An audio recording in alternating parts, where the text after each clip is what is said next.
मेरा नाम विक्की है। मैं मिडिल क्लास फैमिली से बिलोंग करता हूँ। मेरे 4 भाई थे और 2 बहनें थीं। मैं अपने सारे ही बहन भाइयों में सबसे छोटा था। मेरे घर वाले मुझसे बहुत प्यार करते थे और अब मेरे घर में मेरी शादी की बातें हो रही थी। मेरे पेरेंट्स चाहते थे कि अब वो मेरी शादी कर दें और फिर अपनी जिम्मेदारियों से फ्री हो जाएं। लेकिन मैं तो अभी कॉलेज में पढ़ रहा था। मैं इंजीनियरिंग कर रहा था।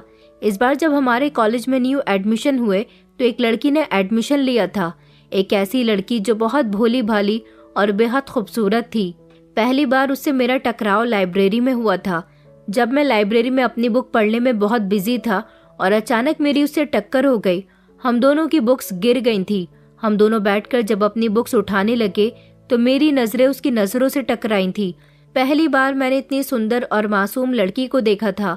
वो अपनी बुक्स लेकर और मुझे सॉरी बोलकर वहां से चली गई थी। लेकिन तब से ही मेरी नजर हमेशा उस पर रहती थी। सुना था कि वो अपने पूरे डिपार्टमेंट में पढ़ाई में बहुत अच्छी है। वो एक होनहार स्टूडेंट थी और मेरी जूनियर थी। मैं तो बस उसे दूर से देखता रहता था। पहली बार कोई लड़की मेरे दिल को भाई थी। वैसे तो हमारे कॉलेज में ढेर सारी लड़कियां थीं। मैं बहुत हैंडसम था। मुझ पर मेरे कॉलेज की सारी ही लड़कियां मरती थीं। अगर कोई नहीं मरती थी तो वो थी ये भोली भाली लड़की सुप्रिया। और जो लड़की मेरे पीछे हाथ धोकर पड़ी रहती थी वो लड़की थी सोनिया। सोनिया मेरे ही डिपार्टमेंट की थी। मैं उससे तंग आ गया था। मैं पढ़ाई कर रहा होता तो वो मेरे करीब में आकर बैठ जाती थी। मुझसे बातें करने की कोशिश करती थी। मुझे उससे बहुत उलझन महसूस होती थी, क्योंकि कुछ ऐसी लड़कियां होती हैं जो जबरदस्ती लड़कों के पीछे पड़ने की कोशिश करती हैं। मैं तो वैसे भी हर लड़की का क्रश था, मगर मैं सिर्फ लड़कियों से दोस्ती की हद तक ही बात करता था। मेरा किसी से प्यार मोहब्बत वाला कोई सीन नहीं था। कभी कभी जब मैं अपने दोस्तों के बीच बैठा होता तो सोनिया जबरदस्ती आकर मेरे कंधे पर हाथ रखकर खड़ी हो जाती थी। मैं उसके हाथ को कंधे से झटक दिया करता था। मैंने उसे कई बार समझाया था कि मेरे करीब आने की कोशिश मत किया करो। मुझे इस तरह की गलत हरकतें बिल्कुल भी पसंद नहीं है। वो मुझसे कहती कि आखिर मुझ में कमी क्या है। मैं इस कॉलेज की अमीर लड़कियों में से एक हूँ और सबसे ज्यादा खूबसूरत भी हूँ। उसकी इस बात पर मैं उसकी हंसी बनाया करता था कि अगर तुम खूबसूरत हो तो फिर खूबसूरत लड़कियों को क्या कहा जाएगा। वैसे तो वो खूबसूरत थी भी, लेकिन उसकी खूबसूरती सिर्फ दिखावे की थी। वो ढेर सारा मेकअप लगाकर आया करती थी। फिलहाल मुझे तंग करने में वो किसी तरह की कोई कमी नहीं छोड़ती थी। वो जो चाहती थी, मेरे दिल में उसके लिए ऐसी कोई भी फीलिंग नहीं थी। उस दिन जब मैं घर आया तो मैंने देखा कि मेरे घर में ढेर सारे मेहमान थे। ये ढेर सारे मेहमान मेरे अपने ही थे। मेरे भैया भाभी, मेरी दोनों बहनें और उनके बच्चे। मेरे सभी भैया भाभी अलग अलग घर में रहते थे। मैं जैसे ही घर के अंदर दाखिल हुआ तो सब लोग एक साथ कहने लगे कि हम तुम्हारा ही इंतजार कर रहे थे। मुझे सबने अपने साथ बैठा लिया और घेर कर कहने लगे कि हम आज तुम्हारे लिए लड़की देखकर आए हैं। लड़की बहुत ही सुंदर, मासूम और भोली भाली है। बेचारी के माता पिता नहीं है, अपने भाई भाभी के साथ रहती है। उस लड़की के अंदर बिल्कुल भी बनावटीपन नहीं था। जैसे आजकल की लड़कियां 16 सिंगार करके बैठ जाती है, वो ऐसी बिल्कुल भी नहीं थी। वो जैसे हुलिये में थी उसी तरह से हमारे सामने आ गई थी। उसकी सादगी हमें बहुत पसंद आई। भाई, हमें तो लड़की बहुत पसंद है। हम उसकी फोटो भी लेकर आ गए हैं। तुम भी पसंद कर लो और हमें अपनी मर्जी बता दो, ताकि हम लड़की वालों को जवाब दे सके। आज काफी समय के बाद मेरे घर की सभी औरतों को एक साथ एक ही लड़की पसंद आई थी। मेरे घर में मेरी भाभियां थीं, 2 बहनें थीं और मेरी माँ थी। इतनी सारी औरतें एक साथ अगर किसी लड़की को देखने जाती तो किसी को लड़की पसंद आती तो किसी को लड़की नहीं पसंद आती थी। लेकिन आज फाइनली सभी को लड़की पसंद आ गई थी। मुझे जब लड़की का फोटो दिखाया गया तो मैं देखकर शॉक्ड रह गया था और मैंने फौरन ही इस रिश्ते के लिए हाँ कर दी थी, क्योंकि ये लड़की कोई और नहीं बल्कि सुप्रिया थी। इसका मतलब ये था कि मेरे घर वाले आज सुप्रिया के घर गए थे। सुप्रिया को तो मैं भी मन ही मन पसंद करता था। मैंने जब हाँ कर दी तो मेरे घर में खुशी की लहर दौड़ उठी थी और इस तरह मेरा रिश्ता सुप्रिया के साथ तय हो गया था। 2 दिन तक तो हमारी यूनिवर्सिटी बंद रही थी, लेकिन अगले दिन जब मैं यूनिवर्सिटी गया तो आज सुप्रिया को देखकर मुझे उसमें एक अपनापन सा नजर आने लगा था। मैंने देखा था कि वो पूरी यूनिवर्सिटी में किसी से बात नहीं करती थी। 1-2 लड़कियां ही थी जो उसकी पक्की सहेली थी और वो ज्यादातर उनके साथ ही रहती थी। हालांकि हमारी यूनिवर्सिटी में बहुत सारे ऐसे लड़के लड़कियां हैं जो आपस में बातें करते हुए देखे जाते हैं, जिनमें फ्रेंडशिप भी बहुत पक्की है, लेकिन सुप्रिया ऐसी नहीं थी। अब जब मेरा उसके साथ रिश्ता तय हो ही गया था तो वो भी ये बात जानती होगी, इसलिए मुझे उससे अब बात करने में कोई झिझक महसूस नहीं हो रही थी। वो कुछ कदमों की दूरी पर मेरे सामने अपनी सहेलियों के साथ खड़ी हुई थी। इधर मैं अकेला अभी उसको गौर गौर से देख रहा था और सोच रहा था कि मैं उससे बात करने की शुरुआत किस तरह से करूं। मैं उसके पास जाने ही वाला था जब अचानक सोनिया मेरे सामने अपना हाथ फैलाकर खड़ी हो गई और कहने लगी कि तुम कहाँ जा रहे हो? आज यूनिवर्सिटी इतनी लेट क्यों आए हो? मैंने कहा कि तुम्हें क्या हो गया है? तुम क्यों मेरी हर बात में टांग अड़ाने के लिए आ जाती हो? चलो हटो यहाँ से, मुझे कुछ इम्पोर्टेंट काम है। वो कहने लगी कि तुम मुझे इतना इग्नोर क्यों करते हो? देखो, आज मैंने तुम्हारा फेवरेट ब्लू कलर के कपड़े पहने हैं। मैं उसकी बात पर हंसने लगा। मैंने कहा, तुमसे किसने कह दिया कि मेरा फेवरेट कलर ब्लू है? बल्कि मुझे तो ब्लू कलर से बहुत नफरत है। मैं उसे धक्का देता हुआ आगे की तरफ बढ़ गया था, लेकिन जैसे ही मैंने सोनिया को पीछे किया तो सुप्रिया वहां से जा चुकी थी। सोनिया के चक्कर में मैंने सुप्रिया से बात करने का इतना अच्छा मौका गंवा दिया था। अब हम लोगों की क्लासेस स्टार्ट हो गई थी और हम सभी को अपने अपने डिपार्टमेंट में जाना था। मुझे गुस्सा भी आया और मैं सोनिया को घूरता हुआ वहां से चला गया था। वो भी मेरे पीछे पीछे आ गई थी। कुछ समय के बाद जब मैं किसी काम से यूनिवर्सिटी के ग्राउंड फ्लोर पर जा रहा था, तब मैंने वहां पर सुप्रिया को अकेले देखा। मैंने इस बार टाइम वेस्ट नहीं किया और मैं उसके सामने जाकर खड़ा हो गया। सुप्रिया ने मुझे देखकर नजर झुका ली। मैंने कहा, कैसी हो आप? मुझे जानती हो ना? तो वो शर्माने लगी और कहने लगी कि जी, मैं आपको जानती हूँ। मैंने कहा, क्या मैं आपसे थोड़ी देर बात कर सकता हूँ? तो वो कहने लगी कि मुझे देर हो रही है। मैंने कहा कि अच्छा तो ठीक है, हम लोग क्लासेस खत्म होने के बाद बात करेंगे। मुझे आपसे बहुत ज़रूरी बात करनी है। आप तो जानती है ना कि हम दोनों का रिश्ता हमारे घर वालों ने तय कर दिया है, तो अब हम आपस में बात कर सकते हैं। वो मुस्कुराई और कहने लगी कि ठीक है, मैं देख लूंगी। उसके मुस्कुराने पर मैं समझ गया था कि वो भी मुझसे बात करना चाहती है। जैसे ही टाइम ऑफ हुआ, मैं उसका बाहर खड़े होकर इंतजार करने लगा। वो थोड़ी देर के बाद अपनी सहेलियों के साथ आ गई थी। मैंने उसे इशारा दिया कि हम कैंटीन में चलते हैं, मगर वो अपनी सहेलियों के सामने शर्मा रही थी। मैंने कहा कि तुम्हें शर्माने की जरूरत नहीं है। उसकी सहेलियां भी समझ गई थी कि क्या बात है। उन्होंने उससे कहा कि तुम जाओ ना, हम लोग घर चले जाएंगे। उसके बाद वो मेरे साथ कैंटीन में चली गई और वहां जाने के बाद मैं उसके सामने बैठा उसे गौर गौर से देख रहा था। वो कोई बात नहीं कर रही थी, बस उसके कंधे पर उसका बैग था। वो आंखों को नीचे की तरफ करके बैठी हुई थी। हाथों में बैग का बंद पकड़कर उसके साथ खेलने लगी। वो तो मुझसे किसी बात की शुरुआत ही नहीं कर रही थी। मैंने कहा कि तुम मुझसे बात कर सकती हो, मुझसे शर्माने की जरूरत नहीं है। उसने एक ही झटके से मेरी तरफ देखा और कहने लगी कि अभी हम दोनों का सिर्फ रिश्ता ही तय हुआ है, शादी नहीं हुई है, इसलिए मुझे आपसे मिलने में बहुत झिझक महसूस हो रही है। मैंने कहा कि शादी भी जल्द ही हो जाएगी। मैंने कहा, मुझे तुम्हारा मोबाइल नंबर चाहिए। वो मेरे सवाल पर घबरा गई। इतनी ही देर में वहां पर सोनिया आ गई और चौंक कर मेरी तरफ देखने लगी। इससे पहले वो कुछ कहती, सुप्रिया वहां से उठकर जाने लगी थी। मैं उसे आवाज देने लगा और रोकता रह गया, मगर सोनिया के वहां आ जाने से सुप्रिया वहां से चली गई। सोनिया कहने लगी कि तुम इस लड़की के साथ यहाँ पर क्या कर रहे थे? मैंने सोनिया को घूर कर देखा और उसको इग्नोर करता हुआ आगे बढ़ गया था। सुप्रिया फिर से वहां से चली गई थी और अब हर दिन मैं उसके आगे पीछे उससे बात करने के लिए फिरता रहता था। उधर घर में हम दोनों के रिश्ते को आगे बढ़ाने की बातें हो रही थी। घर वालों का मानना था कि हम दोनों की एंगेजमेंट की जाए और फिर कुछ दिनों के बाद हम दोनों की एंगेजमेंट हो गई थी। मैंने उसे अपने हाथों से अंगूठी पहनाई थी। वो मुझे बहुत खुश नजर आ रही थी। उस दिन उसने मुझे अपना मोबाइल नंबर भी दे दिया था। मैं बहुत खुश हुआ था। वो बहुत ही शर्मीली लड़की थी। उसके परिवार में उसके आगे पीछे सिर्फ उसके भाई बहन के अलावा कोई भी नहीं था। उसके एक दोस्त ने मुझे बताया था कि वो घर के सारे काम करती है, उससे खाना भी बहुत अच्छा बनाना आता है। एंगेजमेंट खत्म होने के बाद ही जब मैं अपने कमरे में आराम करने के लिए गया तो मैंने सबसे पहले सुप्रिया के नंबर पर कॉल लगाई। काफी देर तक तो रिंग जाती रही, लेकिन जब सुप्रिया ने मेरी कॉल रिसीव की तो वो बहुत थकी हुई सी लग रही थी। मैंने कहा कि मुझे तुमसे बात करनी है। वो कहने लगी कि क्या बात करनी है आपको, बताइए, कोई काम है क्या? मैंने कहा कि कोई काम नहीं है। क्या मुझे तुमसे कोई काम होगा तभी मैं तुम्हें फोन करूंगा? मुझे तुमसे बात करनी है, तुम्हारी आवाज सुननी है। तुम कैसी लड़की हो यार? वो अभी मुझसे फोन पर बात कर ही रही थी जब अचानक सुप्रिया की साइड से किसी की आवाज आई कि कहाँ मर गई हो? सारे काम छोड़कर कमरे में छुपकर क्या कर रही हो? अभी मंगनी हुई है, शादी नहीं हुई जो कमरे में छुपकर रहने लगी हो। सुप्रिया ने जोर से आवाज लगाई कि अभी आती हूँ भाभी। ये कहकर उसकी तरफ से कॉल कट हो गई थी। ये क्या बदतमीजी थी? उसकी भाभी क्या उससे इस तरह से बात करती थी? मुझे उनकी बात करने का तरीका बिल्कुल भी पसंद नहीं आया था।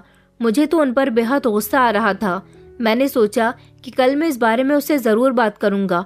उससे पूछूंगा कि उसकी भाभी उसके साथ इतने गलत तरीके से बिहेव क्यों कर रही थी। अगले दिन जब वो यूनिवर्सिटी आई तो मैं उससे बात करने के लिए उसके डिपार्टमेंट में गया था। वो अपनी पढ़ाई करने में बहुत बिजी थी। मैं जब उसकी बराबर वाली सीट पर जाकर बैठ गया तो वो घबराकर खड़ी हो गई। मैंने उसका हाथ पकड़कर उसे अपने करीब बैठा लिया और कहने लगा कि अब हम दोनों की एंगेजमेंट हो चुकी है। अब तुम्हें मुझसे इतना घबराने की जरूरत नहीं है। तुम खुलेआम यहाँ मुझसे बात कर सकती हो। इतनी ही देर में मेरे सामने सोनिया आ गई थी। सोनिया कहने लगी कि तुम यहाँ पर क्या कर रहे हो? मैं तुम्हें हर जगह ढूंढ कर आ गई हूँ। हर बार सोनिया के आ जाने पर सुप्रिया वहाँ से भाग जाती थी। मैंने उसका हाथ पकड़कर उसे अपने साथ बैठने के लिए कहा और सोनिया से कहा कि तुम मुझे क्यों ढूंढ रही थी? सोनिया मेरे सामने आकर खड़ी हो गई और कहने लगी, तुम आखिर इस लड़की के आगे पीछे क्यों मंडराते रहते हो? आखिर इस लड़की में ऐसा भी क्या है? मैंने सोनिया को खामोश होने का इशारा दिया। इतने में ही सुप्रिया मेरी तरफ देखने लगी। शायद वो भी ये जानना चाहती थी कि ये कौन है। मैंने उसे बताया कि ये मेरी क्लासमेट है, मैं अभी इससे बात करके आता हूँ। मैं सोनिया का हाथ पकड़ के उसे बाहर ले गया था। मैंने कहा कि आखिर तुम्हें क्या प्रॉब्लम है? क्यों हर जगह मुझे ढूंढती हुई आ जाती हो? मैंने तुमसे कितनी बार कहा है कि मेरे करीब आने की कोशिश मत किया करो। सोनिया को उलझन होने लगी। वो कहने लगी कि मैं तुम्हें काफी दिनों से देख रही हूँ विक्की, तुम इस लड़की के आगे पीछे रहते हो। आखिर इस लड़की के साथ तुम्हारा क्या चल रहा है? मैंने कहा कि मेरा पर्सनल मैटर है। तुम मेरे पर्सनल मैटर में दखल अंदाजी करने वाली कौन होती हो? तुम जानना चाहती हो कि वो लड़की कौन है? वो मेरी मंगेतर है। मेरी उसके साथ एंगेजमेंट हो चुकी है। ये देखो मेरे हाथ में अंगूठी। हम दोनों की फैमिली ने हम दोनों का अपनी मर्जी से रिश्ता तय कर दिया है। अब तुम्हें पता चल गया कि मैं इसके आगे पीछे क्यों फिरता रहता हूँ। तो मैंने सोनिया के आगे हाथ जोड़कर कहा कि अब मेरा पीछा छोड़ दो। मेरी बात सुनकर तो जैसे सोनिया को शॉक लगा था। मैं वापस सुप्रिया के डिपार्टमेंट में आ गया था और आज मैंने सुप्रिया से बहुत अच्छे तरीके से बात करने की कोशिश की थी। सुप्रिया भी मुझसे बात कर रही थी। घर आने के बाद मुझे पता चला कि हम दोनों की फैमिलीज ने हमारी शादी 2 महीने बाद की तय कर दी है। मैं तो बहुत खुश हुआ था। मैं यूनिवर्सिटी में तो सुप्रिया से बात पूछना भूल गया था कि तुम्हारी भाभी फोन पर तुम्हें डांट कर बात क्यों कर रही थी। मगर जब मेरी उससे कॉल पर बात हुई तो मैंने उसे इस बारे में पूछा। मेरे सवाल पर वो कुछ इमोशनल हो गई थी। उसने मुझे जवाब दिया कि जिन लड़कियों के माता पिता नहीं होते, दुनिया वाले उनका हर गलत तरीके से फायदा उठाते हैं। मुझे उसकी बात का कोई मतलब समझ नहीं आया था। मैंने जब उससे कहा कि मैं समझ नहीं पाया तो वो कहने लगी कि छोड़िए ना आप इस बात को। देखिए, मुझे आपके घर में सिर्फ आपसे मोहब्बत, इज्जत और सुकून की जिंदगी की जरूरत है। बाकी मुझे कुछ और नहीं चाहिए। मैंने कहा था कि मैं तुमसे वादा करता हूँ मैं शादी के बाद तुम्हें बहुत खुश रखूंगा।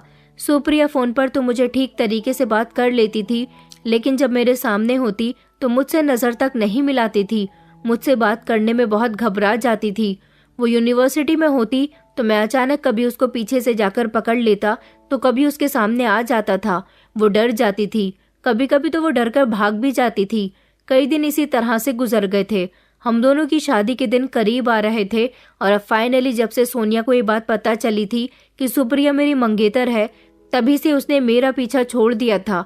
उसके बाद सुप्रिया और मैं सारी रात एक दूसरे से फोन पर बातें करते रहते थे।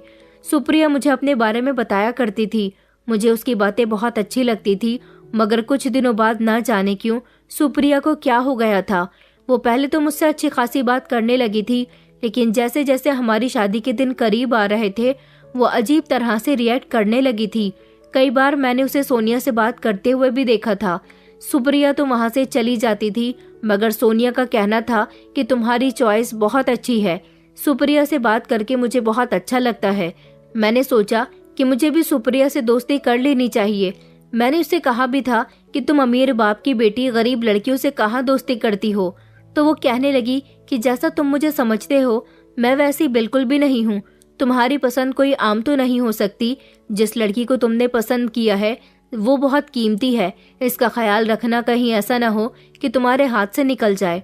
अब वो मुझे कोई बात कह रही थी या फिर किसी बात का ताना मार रही थी, ये तो मैं नहीं समझा था।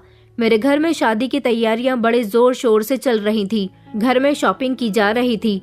पापा ने मुझसे कहा था कि बस ये वाला साल पूरा करने के बाद तुम्हें कहीं जॉब ढूंढ लेनी है। शादी के बाद बहुत सारी जिम्मेदारियां पूरी करनी होती हैं। मैंने भी सोच लिया था कि मैं सुप्रिया की हर ख्वाहिश को पूरा करूंगा। एक दिन मैं अपने एक दोस्त के साथ यूनिवर्सिटी में खड़ा हुआ बातें कर रहा था जब सोनिया मेरे सामने आई और कहने लगी, तुम यहाँ हो? मुझे लगा तुम लाइब्रेरी में होगे। मैंने लाइब्रेरी में सुप्रिया को जाते हुए देखा है। वो किसी लड़के से बातें कर रही थी। मगर तुम तो यहाँ हो। वो किससे बातें कर रही थी? मैंने कहा कि अपने किसी दोस्तों से बात कर रही होगी। सोनिया कहने लगी, मगर उसका तो कोई दोस्त ही नहीं है। मैंने कहा कि मैं देखकर आता हूँ सुप्रिया लाइब्रेरी में क्या कर रही है। मैं जैसे ही लाइब्रेरी में गया तो मैंने देखा कि सुप्रिया के साथ हमारी ही यूनिवर्सिटी का एक लड़का था जो उससे बातें करने में बिजी था। मगर वो उससे क्या बातें कर रही थी? आज पहली बार मैंने उसे किसी लड़के से बातें करते हुए देखा था, वरना एक वही तो थी जो पूरी यूनिवर्सिटी में किसी से बात तक नहीं करती थी। फिलहाल जब वो नीचे आई और मैंने उससे पूछा कि वो लड़का कौन था, तो उसने कहा कि वो उसे किसी बुक के बारे में पूछ रहा था। मैंने इस बात को इग्नोर कर दिया था। अगले दिन जब मैं सुप्रिया के डिपार्टमेंट में उससे मिलने के लिए गया तो मैंने देखा कि वो लड़का उसके पास बैठा हुआ था। ये लड़का सुप्रिया के डिपार्टमेंट का तो नहीं था, तो फिर ये यहाँ पर क्या कर रहा था? उसे सुप्रिया के पास बैठा हुआ देखकर मुझे ना जाने क्यों एक अजीब सी चिढ़ हुई थी।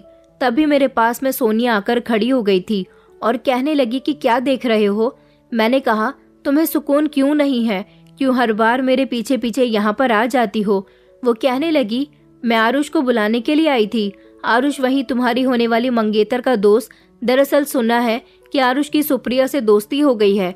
वो आरुष की सीनियर है ना, इसलिए वो हर बार उससे पढ़ाई से रिलेटेड कोई ना कोई सवाल पूछता रहता है। मुझे सोनिया की बात पर गुस्सा आया। मैंने कहा, अगर ऐसी ही बात है तो इस लड़के को पढ़ाई से रिलेटेड बातें सुप्रिया से पूछने की क्या जरूरत है? इस कॉलेज में बाकी भी स्टूडेंट्स हैं, टीचर्स भी हैं, वो उनसे भी तो पूछ सकता है ना। सोनिया कहने लगी कि हाँ, तो ये बात सुप्रिया को समझनी चाहिए ना, वो इससे बातें क्यों करती है? मुझे ना जाने क्यों सोनिया की बातें ठीक लग रही थी। सुप्रिया दिन ब दिन मुझे इग्नोर कर रही थी। वो मुझे इग्नोर कर रही थी या फिर कोई और बात थी? अगले दिन जब मैं यूनिवर्सिटी गया तो मैंने सुप्रिया से बात की। उससे कहा कि आजकल तुम कहाँ रहती हो? हमारी शादी के दिन करीब आ रहे हैं, तुम मुझे बहुत इग्नोर करने लगी हो। वो कहने लगी कि ऐसा कुछ भी नहीं है जैसा कि आप सोच रहे हो। मैं तो पहले भी आपसे ज्यादा बात नहीं करती थी। मुझे आपसे बात करने में बहुत शर्म आती है। मैंने सुप्रिया का अच्छा मूड देखकर ये नहीं कहा था कि तुम्हें मुझसे बात करने में शर्म आती है, बाकी तुम हर किसी से बात करने लगी हो। उसके बाद हमारी क्लासेस का टाइम हो गया। मैं किसी काम से लाइब्रेरी में गया था।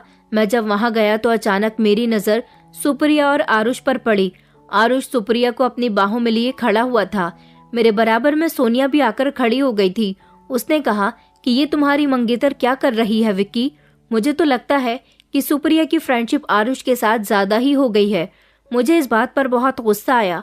ये सब देखकर मेरा खून खौल उठा था। मैं उसी समय वहां से निकल आया और फिर मैंने सुप्रिया से कोई बात करने की कोशिश नहीं की।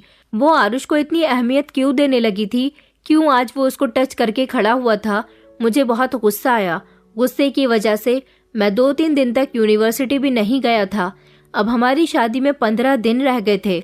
लगभग सारी ही तैयारी हो चुकी थी। मेरे घर वाले बहुत खुश थे, लेकिन मेरे चेहरे पर एक अजीब सी उदासी छाई हुई थी। मैंने सोच लिया था कि शादी के बाद मैं सुप्रिया की पढ़ाई छुड़वा दूंगा। मैं जब 3 दिन बाद यूनिवर्सिटी गया तो यूनिवर्सिटी का माहौल बड़ा ही अजीब था। मैंने देखा कि लोग जगह जगह ग्रुप बनाकर खड़े हुए थे। अजीब बात थी, लोग दीवारों में ना जाने क्या तलाश कर रहे थे। यही सब देखने के लिए जैसे ही मैं सबको हटाते हुए आगे की तरफ पहुंचा और मेरी नजर उस दीवार पर पड़ी तो मेरे होश उड़ गए थे। फिर मैं दूसरी तरफ गया और फिर तीसरी तरफ, तो लगभग सब तरफ एक ही जैसे पोस्टर्स लगे हुए थे। इन सबको देखकर मुझे बेहद शर्मिंदगी महसूस हो रही थी। मैंने तो शर्म से अपनी आंखें झुका ली थी और उनको देखकर मुझे बहुत गुस्सा आ रहा था। यूनिवर्सिटी के लगभग सारे ही स्टूडेंट तरह तरह की बातें कर रहे थे। मैं उसी समय सुप्रिया के डिपार्टमेंट में उससे बात करने के लिए चला गया। वहां जाकर देखा तो वहां भी कुछ इसी तरह के पोस्टर्स लगे हुए थे। ये पोस्टर सुप्रिया के थे और सारे लड़के लड़कियां उसकी मजाक बना रहे थे। वो एक तरफ खड़ी हुई रो रही थी। ये उसके गंदे पोस्टर्स थे। इस पर वो गलत तरीके के कपड़े पहने हुई थी। वो एक तरफ खड़ी हुई रो रही थी। मैं उसके करीब गया और कहने लगा कि ये सब क्या है। तो वो कहने लगी कि मैं नहीं जानती ये सब क्या है, ये सब किसने किया, मुझे कुछ नहीं पता। मैंने कहा कि इतना सब कुछ हो गया और तुम अनजान बन रही हो, आखिर ये सब चल क्या रहा है। वो कहने लगी कि मैंने तुमसे कहा ना विक्की, मुझे कुछ नहीं पता, किसी ने मुझे फंसाने की कोशिश की है। मैंने कहा कि अच्छा, तुम्हें भला कौन फंसाएगा, तुम तो हमारी यूनिवर्सिटी की बहुत सीधी लड़की हो ना, तुम्हारी ऐसी हरकतें हैं। वो कहने लगी, ये आप क्या कह रहे हो, आप तो मुझे अच्छी तरह से जानते हो ना, मैं ऐसी वैसी बिल्कुल भी नहीं हूँ। मैंने कहा नहीं, मैं तो तुम्हें नहीं जानता। मेरा जिस दिन से तुमसे रिश्ता तय हुआ है उस दिन से मैंने तुमसे बात करनी शुरू की है, तो मैं तुम्हें कैसे जान सकता हूँ। तभी आरुष मेरे करीब आकर खड़ा हो गया और सुप्रिया से कहने लगा कि सुप्रिया, ये सब क्या है, क्या तुम ऐसे कपड़े पहनती हो, तुम इस तरह की घटिया लड़की हो, मुझे तुमसे ऐसी उम्मीद नहीं थी। सोनिया कहने लगी कि सुप्रिया, आरुष बिल्कुल ठीक कह रहा है, तुम तो बहुत अच्छी लड़की थी और तो और तुम्हारा तो विकी के साथ रिश्ता भी तय है और तुम ऐसे समय में भी ऐसी हरकतें करती फिर रही हो। जब ये बात आरुष ने सुनी तो उसने चौंक कर कहा, क्या तुम्हारा विक्की के साथ रिश्ता तय है?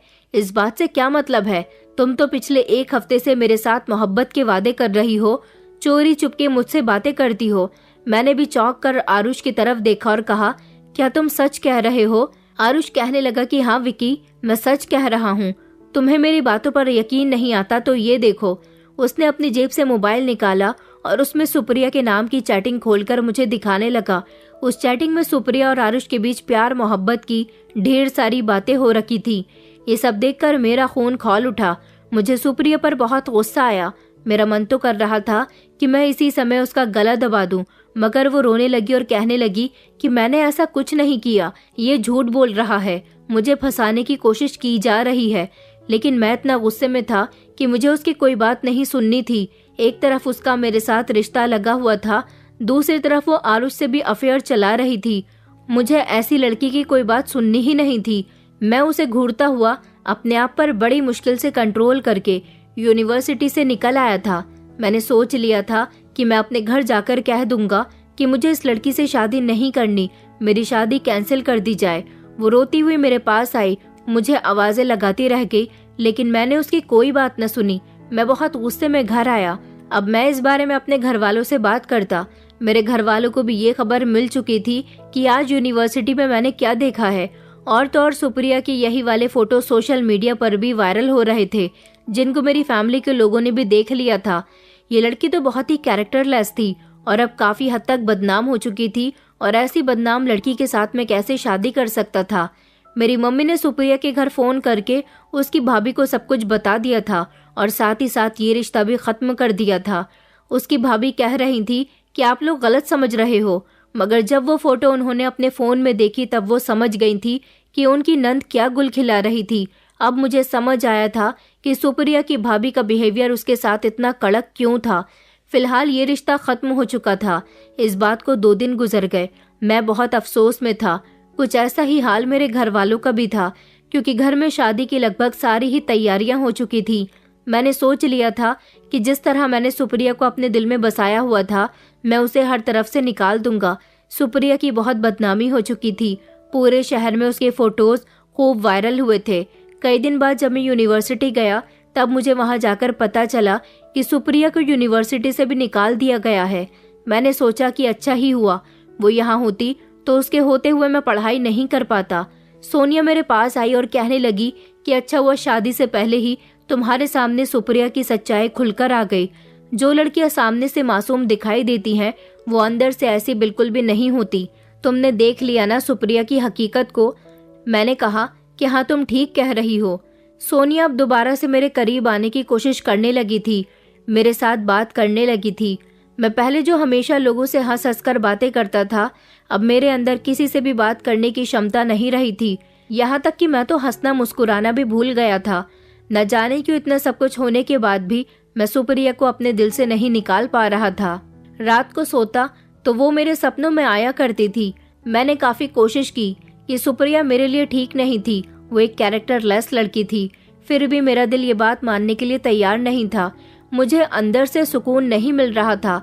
एक अजीब सी बेचैनी और घबराहट ने मेरे अंदर अपना घर कर लिया था। मैं हमेशा खामोश रहता था। मेरे घर वाले भी मुझसे यही कहते थे कि हम तुम्हारे लिए कोई और लड़की तलाश कर लेते हैं, लेकिन मैंने उनसे अभी हाल फिलहाल के लिए मना कर दिया था कि मैं अभी शादी नहीं करना चाहता, मुझे थोड़ा टाइम चाहिए। आखिरकार मैं सुप्रिया से बेपनाह मोहब्बत करने लगा था, मगर मुझे ये नहीं पता था कि वो लड़की इतनी बड़ी धोखेबाज है। वो मेरे साथ साथ आरुष से भी मोहब्बत का खेल रचा रही थी। कई दिन इसी तरह से गुजर गए। सोनिया बार बार मुझे कॉल करती रहती थी, मुझसे बातें करती रहती थी, लेकिन मुझे उसकी बातों में कोई इंटरेस्ट नहीं था। सुप्रिया को देखे हुए भी मुझे कई दिन गुजर गए थे। उसके भाई ने हमारे घर आकर अपनी बहन की तरफ से हमसे माफी मांगी थी। सोनिया मुझसे यही कहती रहती थी कि मुझसे बातें किया करो, वो लड़की गलत थी और अब यहाँ से जा चुकी है। आखिर तुम कब तक उसकी मोहब्बत को अपने दिल में बसाए रखोगे। मैं उसे समझाने के लिए कह दिया करता था कि मुझे उससे कोई मोहब्बत नहीं थी, मैं उसे भूल चुका हूँ, लेकिन सोनिया ने मुझे हर तरह से तंग करके रखा हुआ था। वो हमेशा मेरे आगे पीछे मंडराती रहती थी। एक दिन मैं कैंटीन में अपने दोस्तों के साथ कुछ खाने के लिए गया था। जब चेयर पर बैठ गया था, मैं खामोश था। मेरे दोस्त ने ऑर्डर दे दिया था। उसी समय मुझे सोनिया की आवाज आई, जो शायद मेरे पीछे ही बैठी हुई थी और अपने दोस्तों से बातें कर रही थी। उसकी फ्रेंड्स उससे कह रही थी, तुम्हारा और विक्की का क्या रहा? विक्की तुम्हारे कब्जे में आया या नहीं? वो लड़की तो चली गई, अब तो तुम विक्की को अपने काबू में कर लो। आखिर कब तक तुम विक्की को पाने के लिए मेहनत करती रहोगी? सोनिया ने कहा, मैं आखिरी हद तक विक्की के पीछे पड़ी रहूंगी। जब तक वो मेरा नहीं हो जाता तब तक मैं हार नहीं मानूंगी। सुप्रिया जैसी लड़की, उसको तो विक्की की जिंदगी से निकालना मेरे लिए बाएं हाथ का खेल था। मैंने तो विक्की के दिल में उस लड़की के खिलाफ इतनी नफरत भर दी थी कि वो पोस्टर्स देखने के बाद विक्की भड़क उठा। तुम लोगों को मैं जल्द ही पार्टी देने वाली हूँ, विक्की से तो मेरी ही शादी होगी और बहुत जल्द ही। ये कहकर वो सारी ही लड़कियां जोर जोर से हंसने लगी थी। क्या जो कुछ मैंने सुना था वो सब सच था? क्या सुप्रिया को मेरी जिंदगी से सोनिया निकालना चाहती थी? ये सब सुनकर मुझे बहुत गुस्सा आया था। सुप्रिया को नहीं पता था कि मैं उसकी और उसकी सहेलियों की सारी बातें उसके पीछे बैठा हुआ सुन रहा हूँ, लेकिन अब मेरे दिल में सोनिया के खिलाफ शक बैठ गया था। कुछ दिन गुजरे जब मैं अपने डिपार्टमेंट में बैठा हुआ था, जब सारे ही स्टूडेंट डिपार्टमेंट खाली करके निकल गए थे। उस समय मैं अकेला था और मुझे अकेलेपन की जरूरत थी। इस समय सोनिया मेरे बराबर में आकर बैठ गई और मुझे गलत तरीके से छूने लगी। मैंने उससे कहा, तुम ये क्या कर रही हो? तुम लड़की हो, अपनी हद में रहो। सोनिया कहने लगी कि तुम्हें क्या हो गया है? मैं इस यूनिवर्सिटी की सबसे खूबसूरत लड़की हूँ। देखो, मैं तुम्हारी खातिर कुछ भी करने के लिए तैयार हूँ। मैं तुमसे शादी करना चाहती हूँ। मेरे डैड बहुत अमीर है। मुझसे शादी करने के बाद तुम्हारी सारी जिंदगी बदल जाएगी। तुम इस यूनिवर्सिटी के सबसे चार्मिंग लड़के हो। मैं इसीलिए तुम्हें पसंद करती हूँ। और तुमने किसे पसंद किया था? उस सुप्रिया को, जो तुम्हें धोखा देकर चली गई। मैंने कहा कि बकवास बंद करो अपनी। वो कहने लगी कि अच्छा ठीक है, मैं खामोश हो जाती हूँ। सोनिया मेरे गले लग गई और उसने मुझे मजबूती से पकड़ लिया।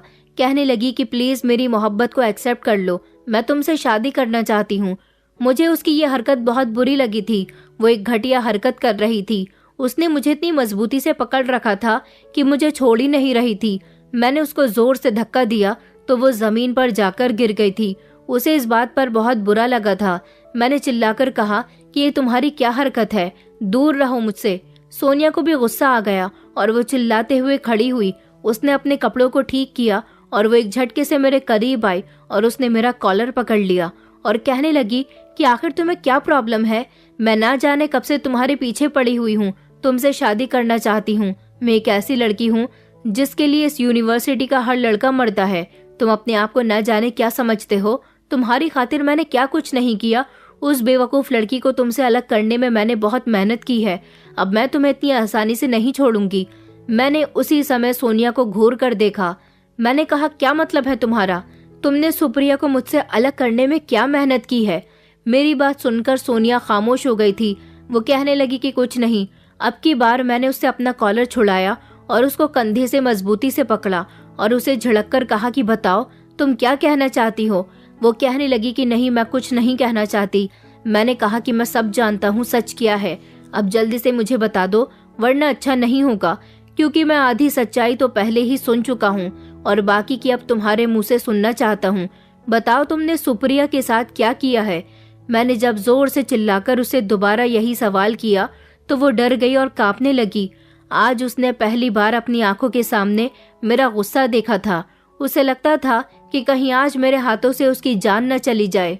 वो बहुत डर रही थी। जब मैं दोबारा से चिल्लाया तो उसने कहा कि मुझे माफ कर दो विक्की, मैं नहीं चाहती थी कि तुम्हारी शादी सुप्रिया के साथ हो। मुझे तुम्हारे साथ तो वो बिल्कुल भी पसंद नहीं थी। मैं उससे तुम्हें दूर करना चाहती थी, इसलिए मैंने आरुष को पैसे दिए कि वो सुप्रिया को अपने प्यार के जाल में फंसाए, मगर सुप्रिया उसे घास तक नहीं डालती थी। आरुष ने उससे नजदीकी बढ़ानी शुरू कर दी। वो बार बार उससे बात करने के लिए जाता था और ऐसे मोमेंट पर जब वो दोनों एक दूसरे के करीब हुए तो तुमने उन दोनों को देख लिया। उस दिन मैंने लाइब्रेरी के फर्श पर खामोशी से तेल डाल दिया था। मैं जानती थी कि दिन में एक बार सुप्रिया लाइब्रेरी जरूर जाती है और जब सुप्रिया के जाने का टाइम हुआ तो मैंने अपना काम कर दिया था।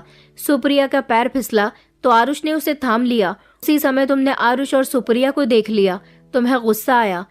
अगले दिन मैंने खामोशी से सुप्रिया का मोबाइल आरुष के जरिए चोरी करवा लिया। आरुष उससे मीठी मीठी बातें किया करता था, सुप्रिया से दोस्ती बढ़ा रहा था। उसके सामने ऐसा बनता था जैसे उसे मदद की बहुत जरूरत है, इसलिए सुप्रिया पढ़ाई में उसकी मदद कर दिया करती थी। वो उससे पढ़ाई की बातें ही बताया करती थी, लेकिन तुम्हें लगता था कि वो दोनों धीरे धीरे क्लोज आ रहे हैं। कुछ मैंने भी तुम्हारे दिलो दिमाग में इसी तरह की बातें डाल दी थी। जब हमने सुप्रिया का मोबाइल चोरी कर लिया तो उसके फोन से सारी फोटोज लेकर उन फोटोज को गलत तरीके से एडिट करके उन्हें पूरी यूनिवर्सिटी में लगवा दिया और उससे मैंने ही कहा था कि वो तुम्हारे सामने सुप्रिया और अपने अफेयर के बारे में झूठ बोले। उसने तुम्हें जो चैटिंग दिखाई थी वो चैटिंग भी सुप्रिया का फोन गायब करने के बाद आरुष ने ही की थी। तुम उन फोटोज की वजह से गुस्से में तो थे ही, लेकिन जब तुमने आरुष की बात सुनी तो तुम और ज्यादा भड़क गए। हमने सुप्रिया पर गलत इल्जाम लगाया था। सोनिया की बात सुनकर मुझे बहुत गुस्सा आया था। मुझे यकीन नहीं हो रहा था कि मैंने क्या कर दिया। एक बेगुनाह लड़की पर इतने इल्जाम लगा दिए और उसे छोड़ भी दिया। मेरा मन तो कर रहा था कि मैं सोनिया का गला दबाकर उसे जान से मार दूं, मगर वो लड़की थी। उसकी जगह अगर मेरे सामने कोई लड़का खड़ा हुआ होता तो मैं उसका मुंह तोड़ देता। मैंने सोनिया से कहा कि आज के बाद मुझे अपनी शक्ल मत दिखाना और अगर तुम मेरे सामने आ गई तो मैं तुम्हें जान से मार दूंगा। मैं उसे धमकी देकर वहां से निकल आया था। मुझे आरुष पर बहुत गुस्सा आ रहा था। मैं फौरन ही आरुष के पास गया और मैंने उस पर लाते घूसे बरसाने शुरू कर दिए। यूनिवर्सिटी में एक अजीब तरह का हंगामा मच गया था। मैंने अपना सारा गुस्सा आरुष पर उतार दिया, जिसने पैसे की खातिर मेरे और सुप्रिया के बीच में गलतफहमी पैदा कर दी थी। इन दोनों ने उस बेचारी को बहुत बदनाम कर दिया था। वो सोनिया ही थी जिसने सुप्रिया के फोटोज भी सोशल मीडिया पर अपलोड कर दिए थे। वो ये बात अच्छी तरह से जानती थी कि उसका और मेरा रिश्ता हम दोनों की फैमिलीज ने मिलकर तय किया है। वो सिर्फ मेरे ही दिल में सुप्रिया को गलत साबित नहीं करना चाहती थी, बल्कि मेरे घर वालों के दिल में भी उसकी वैल्यू गिराना चाहती थी। ये सब कुछ जो भी हुआ था सिर्फ सोनिया और आरुष का ही किया धरा नहीं था, बल्कि मैंने भी सुप्रिया के साथ बहुत कुछ गलत किया था। मुझे अपने आप से घिन महसूस हो रही थी। सारे लड़कों ने मुझे और आरुष को बचाया। मुझे बहुत गुस्सा आ रहा था। मैंने आरुष को इतना मारा था कि उसकी हालत खराब कर दी थी। यूनिवर्सिटी के प्रिंसिपल ने मुझे जब अपने पास बुलाया और कहने लगे कि किस बात का हंगामा है, तो मैंने प्रिंसिपल को सब कुछ साफ साफ बता दिया। मैंने कहा कि वो बेगुनाह लड़की थी, उसको बदनाम करने के साथ साथ फंसाया भी गया था। प्रिंसिपल ने कहा कि अब उस लड़की को यूनिवर्सिटी से निकाल दिया गया है। तुम लोगों को ये लड़ाई झगड़ा यूनिवर्सिटी के बाहर जाकर करना चाहिए। अगर अब कोई गुंडागर्दी करने की कोशिश की तो तुम लोगों को भी यूनिवर्सिटी से निकाल दिया जाएगा। उस दिन मैं सब कुछ बर्दाश्त करके जैसे ही यूनिवर्सिटी से बाहर निकला तो फौरन ही मैं सबसे पहले सुप्रिया के घर पहुंचा था। वहां जाने के बाद मैंने उसके घर का दरवाजा बजाया। घर का दरवाजा उसकी भाभी ने खोला था। मैंने उनसे कहा कि मुझे सुप्रिया से मिलना है। वो मुझे देखकर चौंक गई और कहने लगी कि क्यों, तुम्हें उससे क्यों मिलना है, क्या काम है? मैंने कहा कि आप प्लीज उसे बुला दीजिए, मुझे उससे जरूरी बात करनी है। वो कहने लगी कि वो कल मुही तो यहाँ से चली गई है, वो यहाँ पर नहीं है। और तुम यहाँ पर क्यों आए हो? तुमने तो शादी से इनकार कर दिया था ना, अब तुम्हारा उससे क्या मतलब है? मैंने कहा कि देखिए, मुझसे बहुत बड़ी गलती हो गई थी। सुप्रिया को हमारे कॉलेज के एक लड़के और लड़की ने मिलकर फंसाया था, उसका फोन चोरी कर लिया था और उसके फोन से वो फोटो एडिट करके उनको कॉलेज में लगवाया और सोशल मीडिया पर वायरल भी उन्होंने ही किया था। इसमें सुप्रिया की कोई गलती नहीं है। मेरी बात सुनकर उसकी भाभी को भी एक जोरदार झटका लगा था। उन्होंने कहा, मगर वो यहाँ पर नहीं है। उस दिन जब वो कॉलेज से यहाँ आई थी तो उसके भैया और मैं उस पर बरस पड़े थे। वो बहुत रो रही थी। हमने उसे ढेर सारी बातें सुनाई और उसे घर से बाहर निकाल दिया था। मैंने कहा, क्या आप लोगों ने उसे घर से बाहर निकाल दिया? मगर वो कहाँ गई? आपने उसे ढूंढने की भी कोशिश नहीं की? वो कहने लगी कि नहीं, हम क्यों उसे तलाश करते जिसने सारी दुनिया के सामने हमारी नाक कटवा दी। ऐसी लड़की को हम अपने घर में कैसे रख सकते हैं? मैंने कहा, मगर उसकी कोई गलती नहीं थी। वो कहने लगी, ये सब कुछ तुम्हारी वजह से ही तो हुआ है। तुम्हारे घर से ही तो हमें फोन आया था कि तुमने शादी से भी इनकार कर दिया और उसकी फोटो वायरल भी हो गई थी। मैंने कहा कि हाँ, लेकिन आपको कोई अंदाजा तो होगा कि वो कहाँ गई है। वो कहने लगी कि हमें कोई अंदाजा नहीं है। इस बात को तो वैसे भी 2 महीने गुजर चुके हैं, क्या पता वो कहाँ गई। मैं उनके घर से निकल आया था, मगर मैंने अपना सर पकड़ लिया था। ये मुझसे कितनी बड़ी गलती हो गई। मैंने क्या कर दिया? मैंने एक मासूम लड़की की मासूमियत का गलत फायदा उठाया, उसकी एक न सुनी। वो रो रो कर मुझसे कह रही थी कि मेरी कोई गलती नहीं है। मैंने सोच लिया था कि मैं कुछ भी करके अपनी मोहब्बत को तलाश करके रहूंगा, उससे माफी मांगूंगा। मगर मैं उसे कहाँ ढूंढता? मैं जब अपना लटका हुआ चेहरा लेकर घर पहुंचा तो घर वाले परेशान हो गए थे और मुझसे कहने लगे कि तुम्हें क्या हुआ। मैंने जब उन्हें पूरी बात बताई तो मेरे घर वाले भी हैरान रह गए थे। उन्होंने कहा कि ये तो इस बेचारी लड़की के साथ बहुत बुरा हुआ। वो बेचारी घर से भागती नहीं तो क्या करती? जब घर में भी उसकी इज्जत नहीं थी तो उसे कहीं ना कहीं तो जाना ही था। मैंने सोच लिया था कि मैं सुप्रिया को तलाश करके ही रहूंगा, इसलिए मैं अपने दोस्तों को लेकर उसे हर तरफ ढूंढने के लिए निकल गया था। Girls hostel, college, university, computer institute और ना जाने कहाँ कहाँ। क्योंकि कई बार बातों बातों में सुप्रिया ने मुझे बताया था कि उसे पढ़ाई का बहुत शौक है। हो सकता है कि वो किसी गर्ल्स हॉस्टल में रह रही हो, वहां से पढ़ाई कर रही हो। मैंने सुप्रिया के भैया भाभी से उनके सारे रिश्तेदारों के एड्रेस भी ले लिए थे। मैं सुप्रिया के भाई के साथ खुद उनके रिश्तेदारों के यहाँ भी गया था, मगर वहाँ पर भी सुप्रिया नहीं थी। उधर उसके भैया भी उसे तलाश कर रहे थे। इधर मैं हर रोज अपने दोस्तों के साथ सुप्रिया को तलाश करने के लिए कहीं न कहीं निकल जाता था। मेरा एक दोस्त था पीयूष, जिसने मुझे आइडिया दिया था कि हमें सड़कों पर भी हर तरफ सुप्रिया को तलाश करना होगा। वो इसी शहर में हो सकती है, क्योंकि सुप्रिया एक ऐसी लड़की थी जो कभी अपने शहर से बाहर नहीं गई थी। एक दिन पीयूष ने मुझे आइडिया दिया कि हमें सुप्रिया के पोस्टर्स जगह जगह लगा देने चाहिए और हमें उस पर लिख देना चाहिए कि अगर इस लड़की का किसी को पता चलता है तो वो हमें जरूर बताए। इस लड़की तक पहुंच जाने वाले को हम इनाम देंगे। मैंने कहा कि नहीं यार, पोस्टर्स और फोटो वायरल होने की वजह से वो बेचारी पहले ही काफी बदनाम हो चुकी है। अब मैं उसको और बदनाम नहीं करना चाहता। मैं उसे अपनी इज्जत बनाना चाहता हूँ। बस एक बार वो मुझे मिल जाए। हम दोनों सड़क पर चलते चलते आपस में बातें ही कर रहे थे जब अचानक पीयूष के पैर में मोच आ गई। पीयूष जोर जोर से चीखने लगा, कहने लगा कि यार, मेरे पैर में बहुत तेज दर्द हो रहा है, मैं आगे नहीं चल सकता। एक काम करो, तुम जाओ, मैं यहीं आसपास के किसी अस्पताल में जाकर डॉक्टर से मिल लेता हूँ। मैंने कहा कि नहीं, मैं ऐसी कंडीशन में तुम्हें नहीं छोड़ सकता, चलो मैं भी तुम्हारे साथ चलता हूँ। पीयूष कहने लगा कि अच्छा ठीक है। हमने देखा वहाँ पास में एक अस्पताल था। हम दोनों उस अस्पताल के अंदर चले गए। पीयूष को मेरे सहारे की जरूरत थी और मैं उसे लेकर चल रहा था, क्योंकि उसके पैर में मोच इतनी गहरी आई थी कि वो ठीक से चल भी नहीं पा रहा था। मैंने पीयूष का हाथ अपने कंधे पर रखा हुआ था। मैं जैसे ही अस्पताल के अंदर पीयूष के साथ दाखिल हुआ तो मैंने उसे तो एक तरफ बिठा दिया था। मैंने कहा कि मैं डॉक्टर के बारे में पता करके आता हूँ, तुम यहीं पर बैठो। मैं रिसेप्शन पर गया और मैंने डॉक्टर की अपॉइंटमेंट ली। मैं अपॉइंटमेंट लेकर दोबारा पीयूष के पास आया तो एक नर्स पीयूष से बातें कर रही थी। पीयूष ने मुझे देखा और कहने लगा कि मेरी नर्स से बात हो गई है, सिस्टर का कहना है कि डॉक्टर अभी आधे घंटे में आएंगे। मैंने नर्स की तरफ देखा नहीं था। मैंने कहा, मगर मैंने तो अपॉइंटमेंट लेटर बनवा लिया है। वो नर्स मेरी तरफ मुड़ी। वो मुझसे कुछ कहने ही वाली थी। उसकी और मेरी नज़र जब आपस में टकराई तो मैं शॉक्ड रह गया था, क्योंकि वो नर्स तो सुप्रिया थी, जिसे मैं इतने दिनों से तलाश कर रहा था, जिसके लिए मैं इतने दिनों से परेशान हो रहा था। हमेशा यही सोचता रहता था कि वो बेचारी न जाने किस हाल में होगी, न जाने उसने किन किन परेशानियों का सामना किया होगा।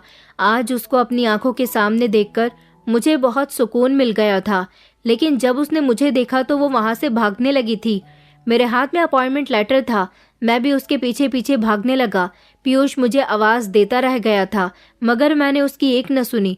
सुप्रिया भागते भागते एक कमरे में जाकर बंद हो गई थी और उसने कमरे का दरवाजा अंदर से बंद कर लिया था।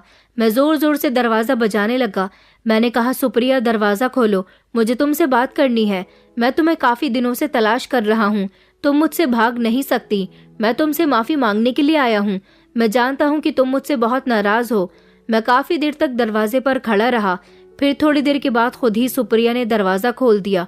उसकी आंखों में आंसू थे। वो शर्मिंदा सी नजर आ रही थी। मैं उसके पैरों में गिर गया। मैंने कहा कि सुप्रिया, मुझे माफ कर दो। मैं जानता हूँ कि तुम मुझसे नाराज हो। आखिरकार मैंने तुम्हारे साथ बहुत गलत किया। सुप्रिया ने मुझे कंधों से पकड़कर खड़ा किया और वो मुझे कमरे के अंदर लेकर आ गई थी। उसने कमरे का दरवाजा बंद किया और मेरे सामने आकर खड़ी हो गई। कहने लगी कि मुझे नहीं पता कि आप मुझसे यहाँ माफी मांगने के लिए आए हो। मुझे लगा कि बाकी लोगों की तरह आप भी मुझे यहाँ जलील करने के लिए आए हो। मैं इस पूरे शहर में बदनाम होकर रह गई हूँ। जब से मेरे फोटो वायरल हुए हैं तब से लोग मुझे गलत समझते हैं, मगर मेरी कोई गलती नहीं थी जिसकी सजा मुझे आज तक मिल रही है। मैंने कहा कि मैं तुम्हें जलील करने नहीं आया हूँ। मुझे सारी सच्चाई पता चल गई है। तुम्हारे साथ ये सब कुछ आरुष और सोनिया ने किया था। सोनिया ने आरुष को पैसे देकर ये सब कुछ करवाया था, लेकिन मेरी गलती इतनी है कि मैंने तुम्हारी बात सुने बिना ही उनकी बातों पर यकीन कर लिया। प्लीज सुप्रिया, मुझे माफ कर दो। तुम्हें नहीं पता, जब से मुझे सच्चाई पता चली है मैं कितनी तकलीफ से गुजर रहा हूँ।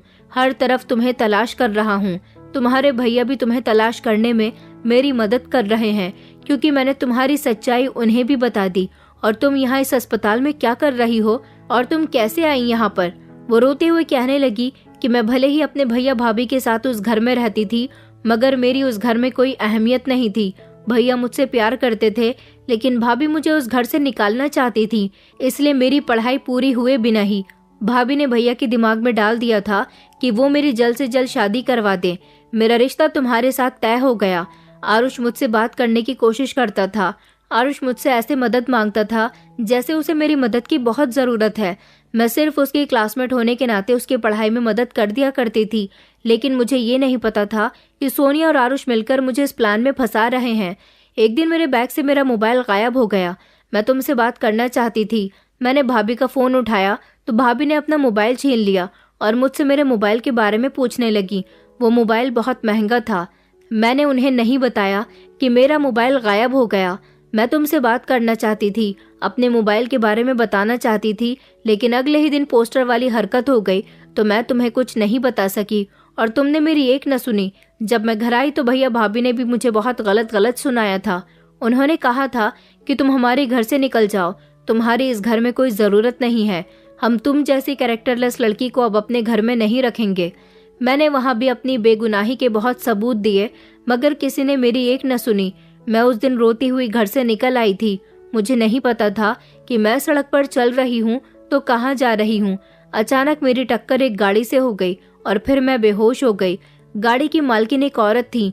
वो औरत मुझे अस्पताल में एडमिट करवाकर वहाँ से चली गई। जब मुझे होश आया तो अस्पताल वालों ने मुझसे मेरी पहचान पूछी। उन्होंने कहा कि जो औरत तुम्हें यहाँ छोड़ कर गई थी वो तुम्हारे अस्पताल के सारे बिल पे कर गई है। तुम यहाँ से जा सकती हो। अस्पताल से तो मुझे डिस्चार्ज कर दिया गया था, लेकिन मैं ये सोच रही थी कि मैं वापस कहाँ जाऊँ।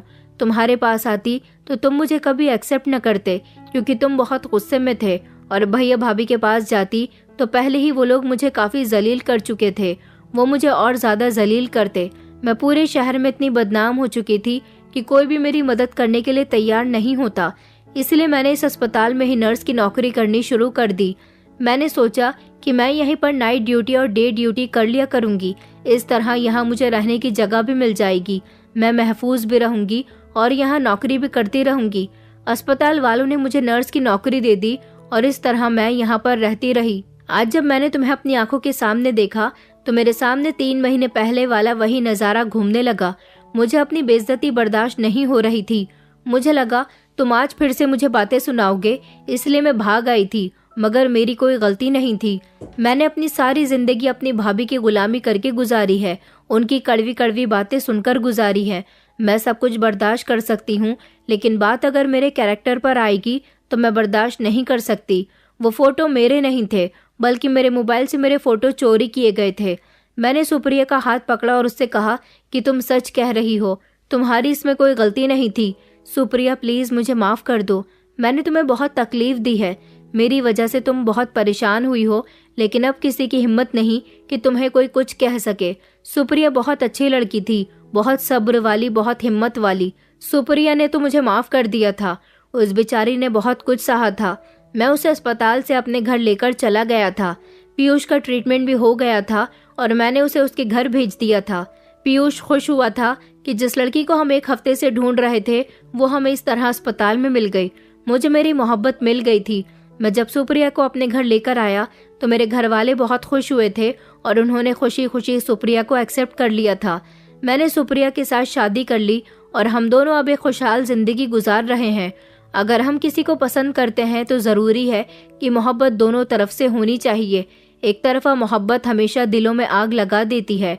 सोनिया मुझे सिर्फ इसलिए पसंद करती थी कि मैं अपने कॉलेज यूनिवर्सिटी का सबसे चार्मिंग लड़का था। वो ये बात नहीं जानती थी कि उसे मुझसे वो मोहब्बत नहीं मिल सकती जो मैं सुप्रिया से करता था। उसने मुझे सुप्रिया से अलग करने के लिए सुप्रिया की जिंदगी में बहुत सारी परेशानियां खड़ी कर दी थी। उसे भी जीते जी उसकी गलतियों का नतीजा जरूर मिलेगा, मगर मुझे तो मेरी मोहब्बत मिल गई। मैं सुप्रिया का बहुत ख्याल रखता हूँ और उसको हमेशा इज्जत देता हूँ। दोस्तों, उम्मीद करती हूँ आपको हमारी कहानी पसंद आई होगी। कहानी पसंद आई है तो वीडियो को लाइक करें, चैनल पर नए हैं तो चैनल को सब्सक्राइब करें और हाँ, नोटिफिकेशन बेल को जरूर दबाएं ताकि अगली अपडेट सबसे पहले आपको मिले।